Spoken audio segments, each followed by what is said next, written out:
ഓം നമോ ഭഗവതേ വാസുദേവായ. അപ്പൊ ആ ഭൂമൻ എന്ന ശബ്ദം കൊണ്ട് ഭഗവാനെ ബ്രഹ്മസ്വരൂപ അഹം നിതരാം നിർവിണ്ണ, എനിക്ക് മതിയായി എന്നാ പറയണത്. നിർവിണ്ണ എന്ന് പറഞ്ഞാൽ നിർവേദത്തെ പ്രാപിച്ചവളായി, ഒരു മടുത്തു എനിക്ക് എല്ലാം കൊണ്ടും. എന്താ കാരണം? അസത് ഇന്ദ്രിയ തർഷണാത്, ഈ അസത്തായ ഇന്ദ്രിയത്തിന്റെ തൃഷ്ണ കൊണ്ട്. ഈ ഇന്ദ്രിയങ്ങള് എന്തു കൊടുത്താലും മതി മതി എന്ന് പറയുന്നില്ല. എല്ലാം ഇനിയും കൊണ്ടാ ഇനിയും കൊണ്ടാ ഇനിയും കൊണ്ടാന്നേ പറയുള്ളൂ. കണ്ണുകൾ ഇനിയും കാണണം കാണണം പറയണു, കാതുകൾ ഇനിയും കേൾക്കണം കേൾക്കണം പറയണു, നാവ് ഇനിയും കൊണ്ടാ ഇനിയും കൊണ്ടാ ഇനിയും രുചിക്കണം എന്ന് പറയണു, ത്വക്ക് ഇനിയും സ്പർശസുഖത്തിനായി കൊതിക്കുന്നു, ഘ്രാണേന്ദ്രിയം ഇനിയും സുഗന്ധങ്ങൾ മണക്കാനായി കൊതിച്ചുകൊണ്ടേയിരിക്കണു. അതുപോലെ മറ്റ് കർമ്മേന്ദ്രിയങ്ങളും അതെ, പ്രത്യുൽപാദന ഇന്ദ്രിയവും അതുപോലെയുള്ള ഇന്ദ്രിയങ്ങളും ഒക്കെ തന്നെ നമ്മളെ വീണ്ടും വീണ്ടും പ്രലോഭിപ്പിച്ചുകൊണ്ടേയിരിക്കണം. ഇനിയും കൊണ്ടാ ഇനിയും കൊണ്ടാ എന്ന് പറഞ്ഞ് എന്താ പറയുക, നെയ്യൊഴിച്ച അഗ്നി പോലെ ആളിക്കത്തിക്കൊണ്ടേയിരിക്കണം, കെടുന്നില്ല. അതാണ് അസത് ഇന്ദ്രിയ ദർശനാത് നിതരാം നിർവിണ്ണ യേന സംഭാവ്യമാനേന പ്രപന്ന അന്തം തമഹ പ്രഭോ. ഏതൊരു ഇന്ദ്രിയങ്ങളെ പോഷിപ്പിച്ചുകൊണ്ട്, സംഭാവ്യമാനേന മയ, അതിനെ ഭാവന ചെയ്ത് അതിനെ പോഷിപ്പിച്ച് ആവശ്യങ്ങൾ നടത്തിക്കൊടുത്ത് അഹം അന്തം തമഹ പ്രപന്ന, ഞാനിപ്പോ അന്ധകാരപൂർണമായ നരകത്തിലായി എന്നർത്ഥം. എൻ്റെ ഇപ്പോഴത്തെ അവസ്ഥ എന്ന് പറഞ്ഞാൽ ദുഃഖപൂർണമായിട്ടുള്ള അവസ്ഥയാണ്. അങ്ങനെയുള്ള തമസ്സുകൊണ്ട് അന്ധയായിരിക്കുന്ന എനിക്ക് ഇപ്പോ ദുഷ്പാരമായ ഒരു സമുദ്രത്തിലോ വനത്തിലോ പെട്ടിരിക്കുന്ന എനിക്ക് പാരകം സച്ചക്ഷുഹു, അതിനെ പാരത്തിലേക്ക് ഗമിക്കുവാനുള്ള ഒരു ഉത്തമ ചക്ഷുസ്സായിട്ട് അങ്ങയെ ലഭിച്ചിരിക്കുന്നു. ഒരു സൂര്യനെ പോലെ അങ്ങെനിക്ക്, അതാണ് തമസാന്തസ്യ ലോകസ്യ ചക്ഷുഹു സൂര്യ ഇവ ഉദിത. തമസാൽ ബാധിക്കപ്പെടുന്ന ലോകത്തിന് കണ്ണായിട്ട് ആരാ ഉദിക്കുന്നത്? സൂര്യനാണ്. ആ സൂര്യനെ പോലെ ഇപ്പോൾ എന്നെ അനുഗ്രഹിക്കാനായിക്കൊണ്ട് എൻ്റെ പുത്രരൂപത്തിൽ എൻ്റെ മുമ്പിൽ അങ്ങ് വന്നിരിക്കുന്നു.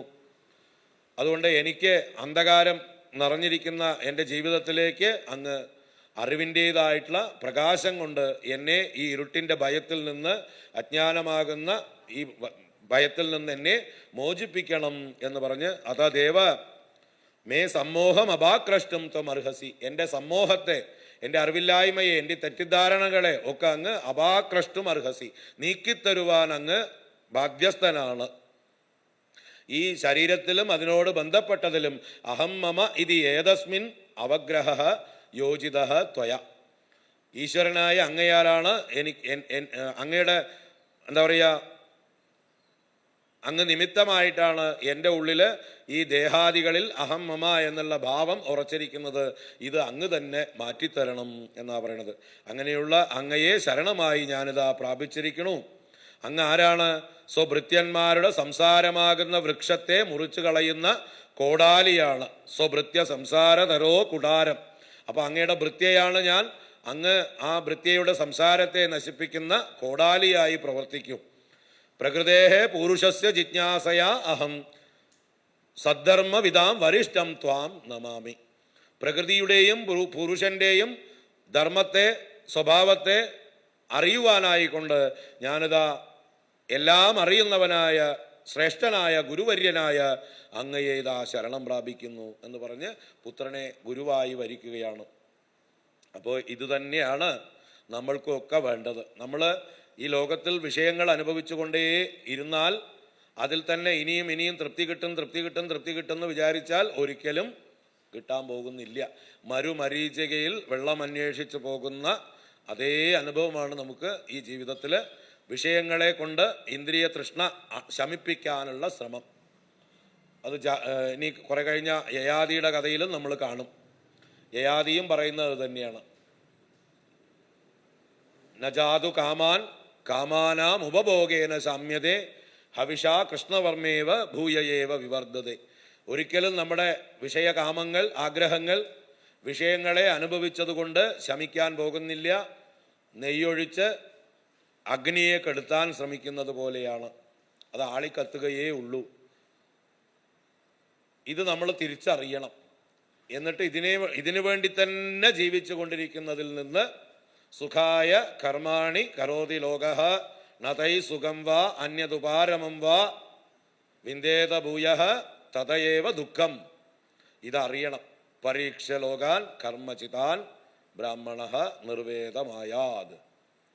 അപ്പൊ ഈ ഒരു ലോക സ്വഭാവമാണിത്, ഇന്ദ്രിയങ്ങളുടെ ധർമ്മമാണ്.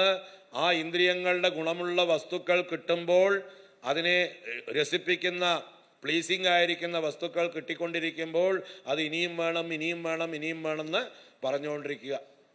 ഇനിയുമുള്ള ദാഹം വർദ്ധിക്കുകയേ ഉള്ളൂ, ഒരിക്കലും നമുക്ക് തൃപ്തി ഉണ്ടാവാൻ പോകുന്നില്ല. അതുകൊണ്ട് ഈ അസത്തായ ഇന്ദ്രിയങ്ങളെ തൃപ്തിപ്പെടുത്താൻ ശ്രമിക്കുന്നതിൽ മനുഷ്യ ജീവിതത്തെ പാഴാക്കി കളയാതെ അതിൽ നിന്ന് പുറത്തേക്ക് കടക്കാനാണ് നോക്കേണ്ടത്. അതിനുള്ള ജീവിതമാണെന്ത്? വർണ്ണാശ്രമധർമ്മം അനുഷ്ഠിക്കുക. അപ്പോൾ ഇങ്ങനെ തൻ്റെ അമ്മയുടെ ശരണാഗതി അപേക്ഷ ഉണ്ടായതായിട്ടുള്ള സമയത്ത് ഭഗവാൻ കപിലൻ കൊടുക്കുന്ന ആ ഉപദേശം, അമ്മയുടെ ഇപ്പോഴുള്ള ഈ ദുഃഖത്തിൽ നിന്ന് മോചനത്തിന് ഒറ്റ മാർഗമേ ഉള്ളൂ, ആധ്യാത്മിക യോഗം. യോഗഃ ആധ്യാത്മികഃ പുംസാം മതോ നിശ്രേയസായ മേ അത്യന്തോപരതിർയത്ര ദുഃഖസ്യ ച സുഖസ്യ ച. അപ്പോൾ ആധ്യാത്മികമായ യോഗമാണ് പുംസാം നിശ്രേയസായ മേ മതഃ. ആധ്യാത്മികമായ യോഗം എന്ന് പറഞ്ഞാൽ ആത്മാവുമായുള്ള ചർച്ച, ആത്മസ്വരൂപത്തെ അറിഞ്ഞ് അതുമായി ചേരുകയാണ് വേണ്ടത്. അല്ലാതെ വിഷയങ്ങളുമായിട്ടുള്ള ചർച്ച കൊണ്ട് ഒരിക്കലും ദുഃഖ നിവൃത്തി ഉണ്ടാവാൻ പോകുന്നില്ല. അതാണ് അത്യന്ത ഉപരതിർയത്ര. അപ്പോഴാണ് ദുഃഖസുഖങ്ങളുടെ അതീതരായിത്തീരുന്നത് നമ്മൾ. ആ ആധ്യാത്മിക യോഗം ഞാൻ പണ്ട് ഋഷിമാർക്ക് ഉപദേശിച്ചു കൊടുത്തിട്ടുള്ളത് ഇതാ വീണ്ടും അമ്മയ്ക്കും ഉപദേശിക്കാം എന്ന് പറഞ്ഞുകൊണ്ട് ആ വിഷയത്തിലേക്ക് കടക്കുകയാണ്. അമ്മയുടെ ബന്ധനത്തിനും ദുഃഖത്തിനും കാരണം മനസ്സാണ്, ചിത്തമാണ്. ചേതഃ ഖലു അസ്യ ബന്ധായ മുക്തയേ ച ആത്മനോ മതം ഗുണേഷു സക്തം ബന്ധായ രഥം വാ പുംസി മുക്തയേ. നമ്മുടെ ബന്ധകാരണം നമ്മുടെ ചേതസ്സാണ്, നമ്മുടെ ചിത്തം അഥവാ മനസ്സാണ്. മുക്തിക്കും അത് തന്നെയാണ് കാരണം എന്ന് പറയുന്നു. നമ്മുടെ മനസ്സ് ശുദ്ധമായാൽ, മനസ്സ് ഈശ്വരാഭിമുഖമായാൽ മുക്തിയും, മനസ്സ് വിഷയാഭിമുഖമായാൽ ബന്ധവും. അതാണ് ഗുണേഷു സക്തം ബന്ധായ. ഗുണങ്ങളിൽ ആസക്തമായ മനസ്സ് ബന്ധകാരണമാകുന്നു. രഥം വാ പുംസി മുക്തയെ. പുംസി പുമാനിൽ, ഈശ്വരനിൽ, പുരുഷനിൽ എന്നർത്ഥം. ആ ഈശ്വരനിൽ രമിക്കുന്ന മനസ്സ് മുക്തിക്ക് കാരണമാകുന്നു. അപ്പൊ നമ്മുടെ മനസ്സിനെ ഈശ്വരാഭിമുഖമാക്കി വിഷയങ്ങളിൽ നിന്ന് പിന്തിരിപ്പിച്ചാൽ മാത്രമേ നമുക്ക് ദുഃഖ നിവൃത്തി ഉണ്ടാവാൻ പോകുന്നുള്ളൂ എന്നത് ആദ്യം സൂചിപ്പിച്ചു.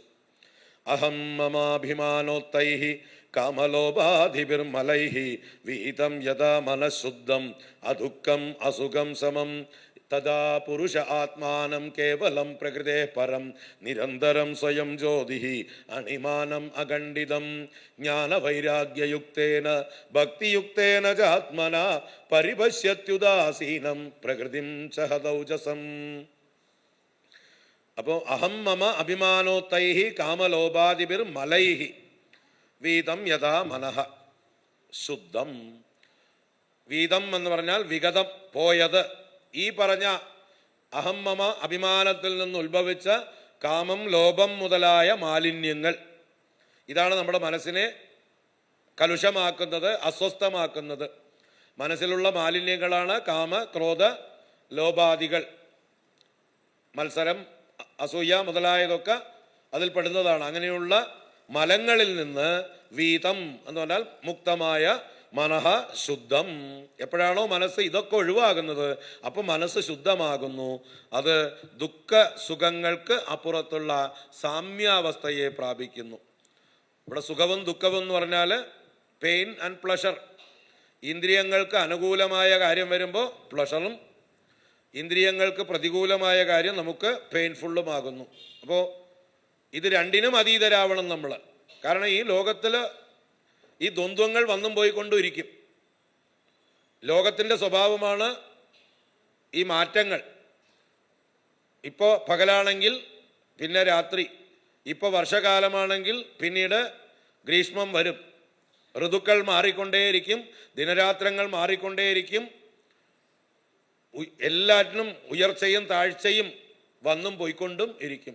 ഒരു സുഖം വന്നാൽ പുറകെ ദുഃഖവും വരുന്നുണ്ട്. ദുഃഖം വന്നാൽ പെർമനൻ്റ് ആയിട്ട് നിൽക്കുന്നില്ല, പുറകെ നമ്മളെ പ്രലോഭിപ്പിക്കാൻ സുഖവും വരുന്നുണ്ട്. ദുഃഖം മാത്രമായിരുന്നെങ്കിൽ നമ്മളൊക്കെ എപ്പോഴോ ജീവിതം അല്ലേ മതിയാക്കിയിട്ടുണ്ടാവും. നിരന്തരം ദുഃഖം മാത്രമാണെങ്കിൽ നമ്മുടെ പ്രത്യാശയൊക്കെ നഷ്ടപ്പെടും. അതോടുകൂടി നമ്മൾ ജീവിതം അവസാനിപ്പിക്കും. അപ്പോൾ എന്തുകൊണ്ട് നമ്മളിപ്പോൾ അവസാനിപ്പിച്ചിട്ടില്ല? എന്തൊക്കെയോ നൊട്ടി നുണയാൻ ഇടയ്ക്കിടയ്ക്ക് കിട്ടുന്നുണ്ട്. അതാണ് നമ്മളെ വീണ്ടും വീണ്ടും പ്രലോഭിപ്പിക്കുന്നത്.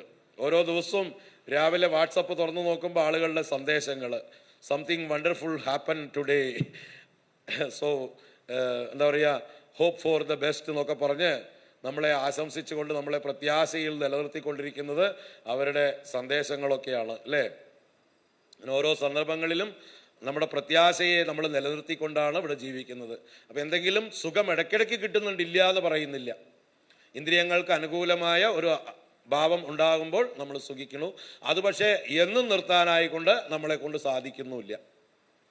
അപ്പോൾ അത് വീണ്ടും വീണ്ടും കിട്ടാൻ വേണ്ടിയിട്ട് അതിൻ്റെ പുറകെ തന്നെ ഓടിക്കൊണ്ടിരിക്കുന്നു. ആ ഓട്ടത്തിൻ്റെ ഇടയിൽ ഒരുപാട് ദുഃഖവും ഇടയ്ക്കിത്തിരി സുഖവും അല്ലേ. നമ്മുടെ ജീവിതത്തിൽ അങ്ങനെയാണ് നമ്മൾ അധ്വാനിച്ചുകൊണ്ടേയിരിക്കുന്നത്. ഒരു പാലടപ്രഥമൻ കഴിക്കണമെങ്കിൽ എത്ര കഷ്ടപ്പെടണം, അതുപോലെയാണ് ജീവിതവും. ഒരു നല്ലൊരു പാലടപ്രഥമൻ ഉണ്ടാക്കണമെങ്കിൽ എത്ര അധ്വാനമുണ്ട് അല്ലേ. ഇപ്പം പിന്നെ നമുക്കൊക്കെ കാറ്ററേഴ്സിനോട് പറഞ്ഞാൽ മതി, അപ്പോൾ ദുഃഖമൊന്നുമില്ല, കാശ് കൊടുത്താൽ മാത്രം മതി അല്ലോ. യഥാർത്ഥത്തിലൊരു പാലടപ്രഥമൻ ഉണ്ടാക്കാനുള്ള വിഷമം നമ്മളൊന്ന് നോക്കുക. പണ്ട് കാലത്തൊക്കെ നമ്മൾ വീടുകളിൽ മെനക്കെട്ട് ഉണ്ടാക്കുമായിരുന്നു. ഇപ്പോഴും ഉണ്ടാക്കുന്ന ആൾക്കാരുണ്ടാവും. എത്ര മെനക്കെടാണ്. എന്നിട്ട് അവസാനം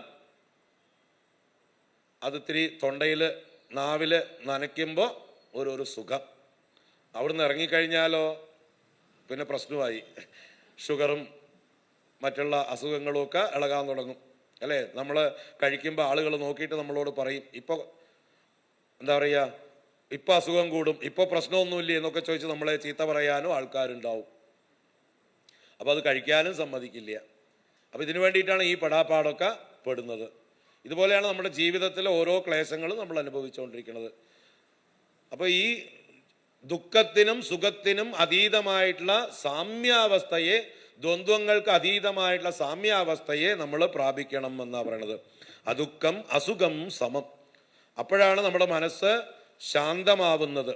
ആ ശാന്തമായ മനസ്സിൽ ആ കേവല ആത്മസ്വരൂപമായിരിക്കുന്ന പ്രകൃതിക്കും പരനായിരിക്കുന്ന പുരുഷൻ സ്വയം ജ്യോതിയായി സൂക്ഷ്മമായി അഖണ്ഡിത ഭാവത്തിൽ നമ്മുടെ ഉള്ളിൽ പ്രകാശിക്കുന്നു.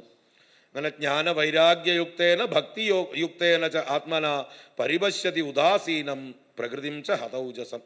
ജ്ഞാനം, വൈരാഗ്യം, ഭക്തി എന്നിങ്ങനെയുള്ള ഭാവങ്ങൾ മനസ്സിൽ വളർന്നു വരുമ്പോൾ ആ ഉദാസീനമായിരിക്കുന്ന സാക്ഷിയായിരിക്കുന്ന ആത്മസ്വരൂപത്തെ നമുക്ക് സാക്ഷാത്കരിക്കാൻ കഴിയുന്നു. അപ്പോൾ പ്രകൃതിയെ നമുക്ക് കാണാം ഹത ഊജസം. പ്രകൃതിയുടെ ഓജസ്സൊക്കെ നഷ്ടപ്പെട്ടതായിട്ട് കാണാം. ഇപ്പൊ നമ്മുടെ അവസ്ഥ എന്താണ്? പ്രകൃതിക്കാണ് ഓജസ് കൂടുതൽ, പുരുഷനെ കാണാനേ ഇല്ല. എന്ന് പറഞ്ഞാൽ നമ്മുടെ ആത്മാവിനെ നമുക്ക് ദർശിക്കാനേ പറ്റുന്നില്ല. ഈ പ്രകൃതിയിലാണ് നമ്മുടെ ഭ്രമം മുഴുവൻ കിടക്കുന്നത്. ഈ പ്രകൃതിയിൽ ഭ്രമമുള്ളിടത്തോളം കാലം നമ്മുടെ സംസാരം അവസാനിക്കാൻ പോകുന്നില്ല, ഓടിക്കൊണ്ടേയിരിക്കും. സുഖത്തിനായിക്കൊണ്ട് നമ്മൾ കർമ്മങ്ങൾ ചെയ്തുകൊണ്ടേയിരിക്കും. എന്നിട്ട് അല്പസുഖവും കുറേ ദുഃഖവും അനുഭവിച്ചുകൊണ്ടേയിരിക്കും. അപ്പം ഇതിൽ നിന്ന് പ്രകൃതിയെ ഹതൗജസമാക്കണം, പ്രകൃതിക്ക് ഒരു പ്രഭാവവും ഇല്ലാതെ ആക്കണം. അതിന് ആത്മസ്വരൂപത്തെ ദർശിക്കണം. ആത്മസ്വരൂപത്തെ ദർശിക്കാൻ ഈ മനസ്സിനെ ശുദ്ധവും ശാന്തവും ആക്കണം. അതിന് ജ്ഞാനം, വൈരാഗ്യം, ഭക്തി, ഇത് മൂന്നും വികസിപ്പിക്കണം. അപ്പൊ ഭക്തിജ്ഞാന വൈരാഗ്യങ്ങളാണ് നമ്മൾ സമ്പാദിക്കേണ്ടത്. ഈ ജ്ഞാനവൈരാഗ്യങ്ങളെ വികസിപ്പിക്കുവാൻ ഭക്തിയെ വളർത്തിയാൽ മതി എന്ന് ആദ്യം പറയുന്നു. കാരണം ഇവിടെ എന്താ പറയുക, ദേവഹൂതി ദേവി ഒരു സ്ത്രീയാണ്. അപ്പൊ സ്ത്രീക്ക് മറ്റുള്ള സാധനകളെക്കാൾ ഏറ്റവും ലളിതമായത് അനായാസേന പിന്തുടരാവുന്ന മാർഗം ഭക്തി മാർഗമാണ്. അതുകൊണ്ട് ദേവഹൂതി ദേവിയോട് ഉപദേശിക്കുമ്പോൾ ഭക്തിക്കാണ് കപിലൻ പ്രാധാന്യം കൊടുക്കുന്നത്. ഭക്തിയെക്കുറിച്ച് പലതവണ ഉപദേശിക്കുന്നുണ്ട്. അപ്പോൾ ആ അഖിലാത്മനി ഭഗവതി യുജ്യമാനയ ഭക്തിയ സദൃശോസ്തി ശിവപന്താന, ഭഗവാന്റെ നേരെ തിരിഞ്ഞിരിക്കുന്നതായിട്ടുള്ള ഭക്തിയേക്കാൾ മംഗളകരമായിട്ടുള്ള മറ്റൊരു മാർഗം ഇല്ല. ബ്രഹ്മസിദ്ധിക്കായിക്കൊണ്ട് യോഗികൾക്ക് ഭക്തി പോലൊരു ഉത്തമമായിട്ടുള്ള മാർഗം ഇല്ല. ഈ ലോകത്തോടുള്ള ആസക്തിയാണ് നമ്മുടെ ഏറ്റവും വലിയ പാശം, മുറിയാത്ത പാശം. പ്രസംഗമചരം പാശം ആത്മനഃ കവയോ വിദുഹു സയേവ സാധുഷു കൃതോ മോക്ഷദ്വാരമപാവൃതം. അപ്പൊ ഈ വിഷയങ്ങളോടുള്ള പ്രസംഗത്തെ നമ്മൾ മാറ്റിയിട്ട് ദുസ്സംഗത്തെ ഉപേക്ഷിച്ചിട്ട് സാധുഷു കൃത, ഈ സംഘത്തെ തന്നെ സജ്ജനങ്ങളുടെ നേരെ തിരിച്ചാൽ അതെന്താവണു? മോക്ഷദ്വാരം അപാവൃതം, തുറന്നു വെച്ച മോക്ഷ കവാടമായി മാറുന്നു. അപ്പൊ നമുക്ക് മോക്ഷത്തിലേക്കുള്ള വഴി സാധുജനങ്ങളിലൂടെയാണ്, സത്യം പറയുന്ന ഭഗവാനെ കുറിച്ച് പറയുന്ന ജനങ്ങളിലൂടെയാണ് നമ്മൾ മോക്ഷ കവാടത്തിലേക്ക് പ്രവേശനം. അപ്പൊ ആരാണ് ഈ സാധുക്കൾ എന്ന് ഭഗവാൻ തന്നെ പറഞ്ഞു കൊടുക്കുന്നു.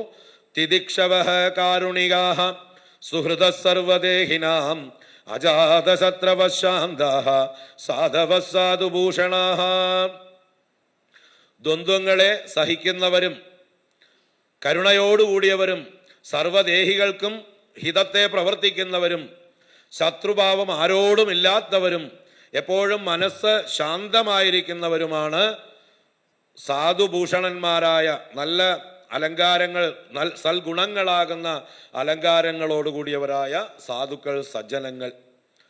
അവര് എൻ്റെ നേർക്ക് അനന്യമായ ഭാവത്തിലുള്ള ഭക്തിയെ ദൃഢമാക്കി ചെയ്യുന്നു.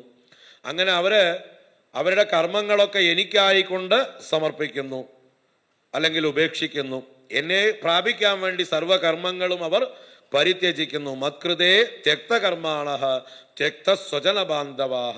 അവർ സ്വജനങ്ങളിലും ബന്ധുക്കളിലുമൊക്കെ ഉള്ള മമതയെ ഉപേക്ഷിച്ചുകൊണ്ട് ഭഗവാനെ തിരയാനായിക്കൊണ്ട് ജീവിതം സമർപ്പിക്കുന്നു. മദാശ്രയാഃ കഥാമൃഷ്ടാഃ ശൃണ്വന്തി കഥയന്തി ച തപന്തി വിവിധാസ്താപാഃ നൈതാൻ മദ്ഗതചേതസഃ. അങ്ങനെയുള്ള മഹാത്മാക്കൾ, സജ്ജനങ്ങൾ എന്നെ സംബന്ധിച്ചതായിട്ടുള്ള ശുദ്ധമായിട്ടുള്ള കഥകളെ എപ്പോഴും കേൾക്കുകയും പറയുകയും ചെയ്യുന്നു.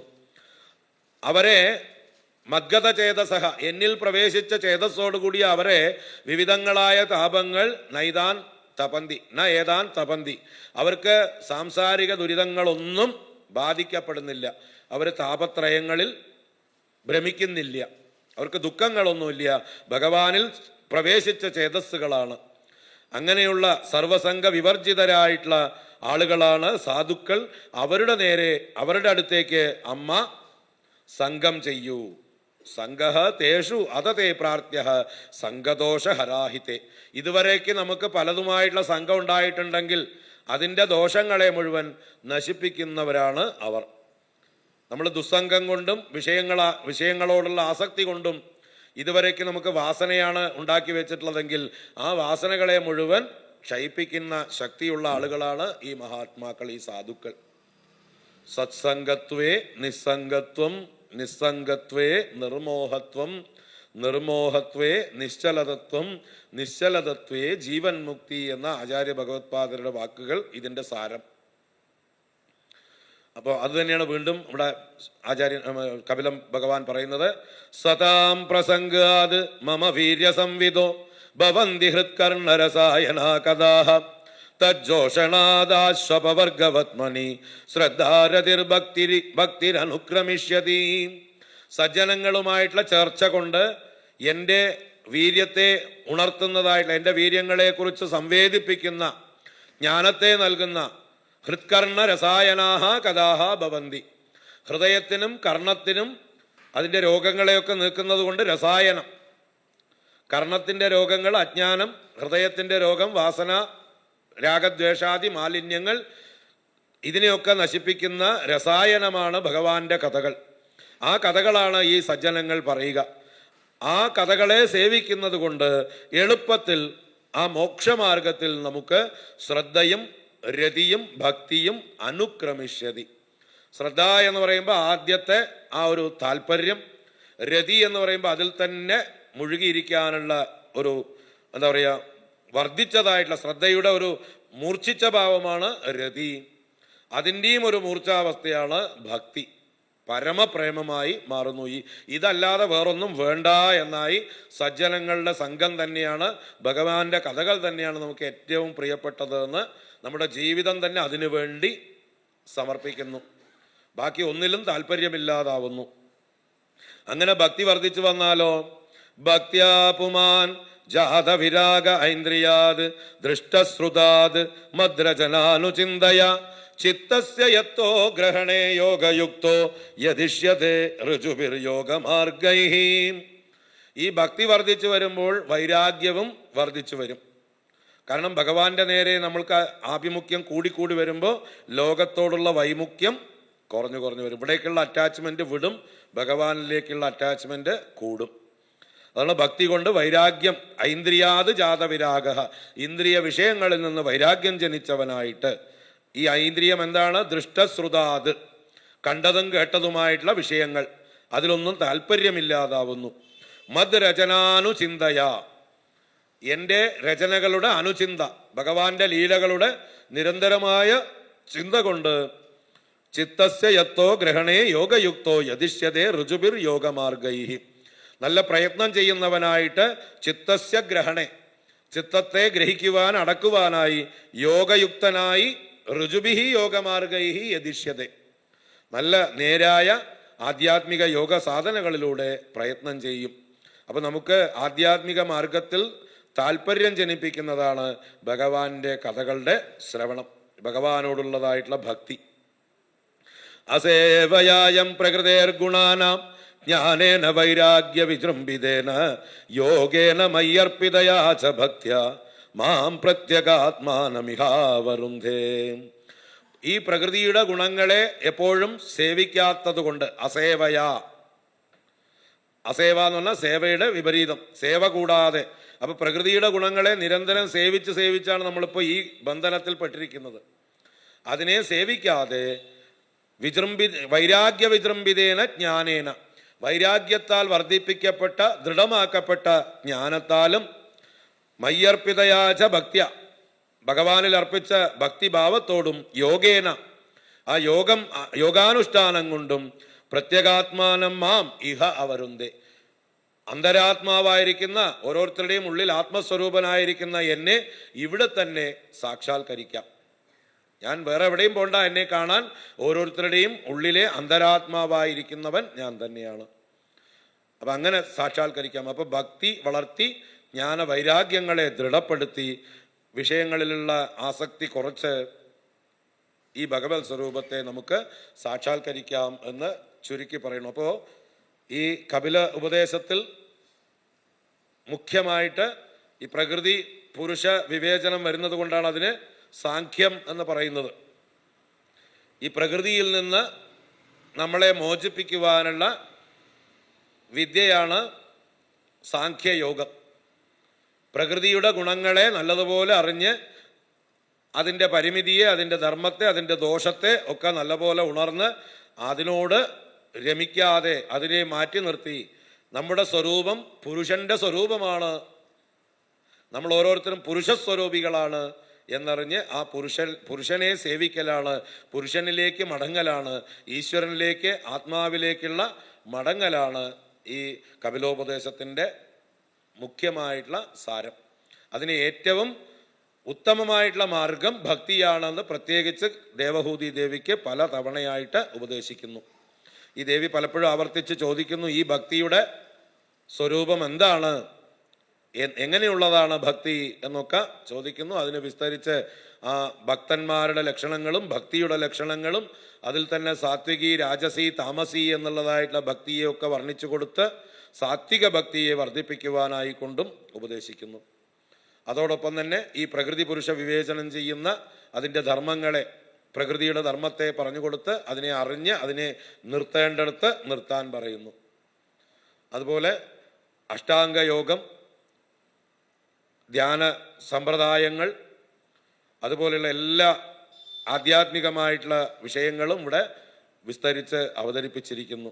എന്തിനായിക്കൊണ്ടാണ്? നമ്മുടെ ഈ ആസക്തി, ലോകത്തോടുള്ള ആസക്തിയെ കുറച്ചുകൊണ്ട് ഭഗവാനോടുള്ള ആസക്തിയെ അല്ലെങ്കിൽ ഭക്തിയെ വർദ്ധിപ്പിക്കാനായിക്കൊണ്ട്. ഇതാണ് കപിലോപദേശത്തിൻ്റെ സാരം. ഇത് ഓരോന്നും വിസ്തരിച്ച് നമുക്ക് മനസ്സിലാക്കേണ്ടതാണ്, മനസ്സിരുത്തി പഠിക്കേണ്ടതാണ്. സപ്താഹത്തിൽ പരിമിതികളുണ്ട് പഠിക്കാനായിക്കൊണ്ട് അല്ലെങ്കിൽ പറയാനായിക്കൊണ്ട്. ഗ്രഹിക്കുക. ഇതെല്ലാം വിസ്തരിച്ച് വന്നിട്ടുണ്ട്, എല്ലാ യോഗങ്ങളും വിസ്തരിച്ച് വന്നിരിക്കണം. ഇങ്ങനെയുള്ള ഭഗവാന്റെ ഈ ഉപദേശം കൊണ്ട് ആ ദേവി വളരെ ശ്രദ്ധയോടുകൂടി മനസ്സിരുത്തി ഇതെല്ലാം കേട്ട് ഭഗവാൻ പറയുന്നത് പോലെ അനുഷ്ഠിക്കാൻ ജീവിതം അമ്മ തയ്യാറാവുന്നു. അങ്ങനെ ഞാൻ പറഞ്ഞതൊക്കെ അമ്മയ്ക്ക് മനസ്സിലായോ? അമ്മയുടെ ഭയമെല്ലാം നീങ്ങിയോ? അമ്മയുടെ ദുഃഖങ്ങളെല്ലാം നീങ്ങിയോ? ഈ ഞാൻ പറഞ്ഞത് പ്രകാരം അമ്മ ഇനിയുള്ള ജീവിതം നയിക്കുകയാണെങ്കിൽ അമ്മയ്ക്ക് ജീവൻ മുക്തയായി ഇവിടെ തന്നെ കഴിയാം എന്ന് പറഞ്ഞു. അമ്മ പറഞ്ഞു, ശരിയാണ്, എനിക്കെല്ലാം മനസ്സിലായി, ഞാനിനി അത് പ്രകാരം തന്നെ ജീവിച്ചു കൊള്ളാം, എൻ്റെ അജ്ഞാനവും മോഹവുമെല്ലാം നീങ്ങിയിരിക്കണു. ഈ ഉപദേശിച്ച ഉപദേശത്തെ നിരന്തരം മനസ്സിലിട്ട് മനനം ചെയ്തുകൊണ്ട് ഞാൻ ഈ പ്രകൃതിയിൽ നിന്ന് മുക്തയായി കൊള്ളാം എന്ന് മകന് അല്ലെങ്കിൽ ഗുരുവിന് വാക്കുകൊടുക്കുന്നു. ഓം നമോ ഭഗവതേ വാസുദേവായ.